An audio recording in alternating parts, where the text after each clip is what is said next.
জামালপুরে কাটছে না বিশুদ্ধ পানির সংকট। জনস্বাস্থ্যের পরিকল্পনায় বিশাল বাজেটের দুটি পানি শোধনাগার ও ট্যাঙ্ক স্থাপন করা হয়েছে, কিন্তু পৌরসভার গাফিলতি ও দায়িত্বহীনতায় আজও আলো দেখেনি প্রকল্পগুলো। দীর্ঘদিন পড়ে থাকায় নষ্ট হচ্ছে দামি যন্ত্রাংশ। পৌরবাসীর সুপেয় পানির চাহিদা মেটাতে 2018 সালে জামালপুর বগাবাইত বুটঘরে স্থাপিত হয় পানি শোধনাগার, যার খরচ ছিল 5 কোটি টাকা।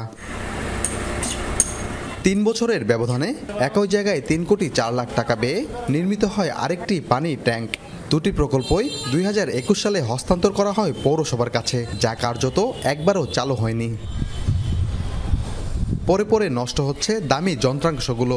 পৌরসভার অবহেলায় এই পানির ট্যাঙ্ক ও পানি শোধনাগার থেকে কোনো সুফল পাচ্ছে না পৌরবাসী।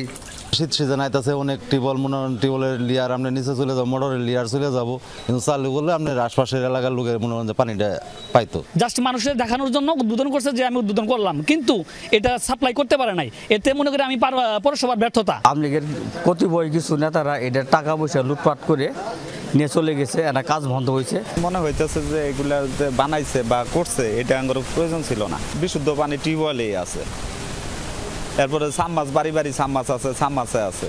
পৌর কর্তৃপক্ষের ছাপায় সংযোগ কম থাকা সহ নানা সমস্যায় চালু করা যাচ্ছে না মেশিনগুলো।